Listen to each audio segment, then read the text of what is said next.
বিসমিল্লাহির রহমানির রহিম। তারুণ্য অধিকার সমৃদ্ধি। আমাকে যে যেখান থেকে দেখছেন সবাইকে মনোযোগ দিয়ে দেখার ও শোনার অনুরোধ করছি।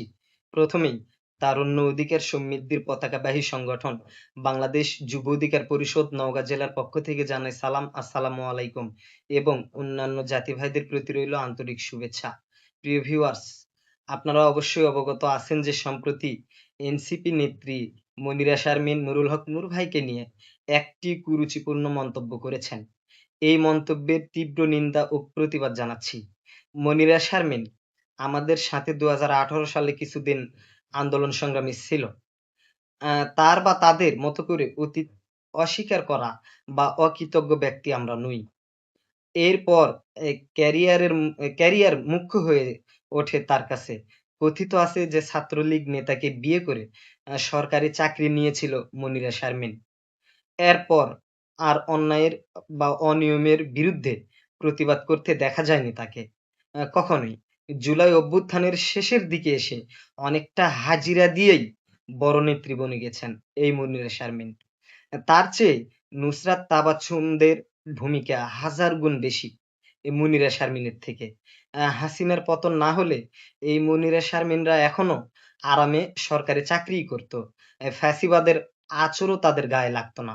অথচ দেখুন, নুরুল হক নূর ১৯ সালে বলেছিল যে শেখ হাসিনার চেহারায় মায়ের প্রতিচ্ছবি দেখা যায়। কিন্তু এর পরের দিনই মধুর ক্যান্টিনে সংবাদ সম্মেলনে হাসিনাকে স্বৈরাচার বলেছিল। এমনকি অসংখ্যবার হাসিনার পতন চেয়ে রাজপথে আন্দোলন সংগ্রাম করেছে শতবার। আ সেগুলো আপনারা অবশ্যই জানেন। যা আপনারা নিজ চোখেই দেখেছেন। যার ফলে বারবার হাসিনার আ লীগের হামলার শিকার হয়েছে নুরুল হক নূর ভাই সহ গণ অধিকার পরিষদের অসংখ্য নেতাকর্মীরা। প্রায় ২৮ বার মার খেয়েছে নুরুল হক নূর ভাই। সর্বশেষ জুলাই আন্দোলনের সময়ও নুরুল হক নূর ভাই রিমান্ডে ছিল।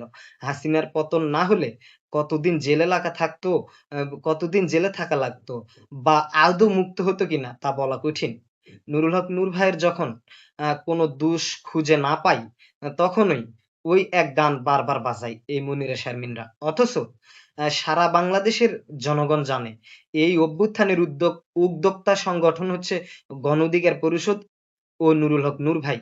ক্রেডিট নেওয়ার অনেক উপায় আছে। কিন্তু নুরুল হক নূর ভাইয়ের অবদানকে অস্বীকার করে নিজেদেরকে মহান ভাবার কোনো সুযোগ নেই। আমরা খুব কাছ থেকে দেখেছি আওয়ামী লীগের সময় কার কতটুকু অবদান রয়েছে, কারা কতবার রাজপথে নেমেছে, কে কতবার হামলার শিকার হয়েছে।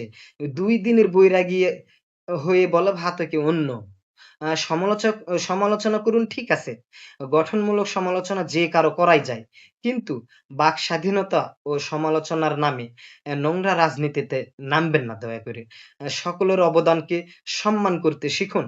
আজকের মতো এখানে শেষ করছি। জনতার অধিকার আমাদের অঙ্গীকার। তারুণ্যের অঙ্গীকার, দেশ হবে জনতার। ইনশাআল্লাহ।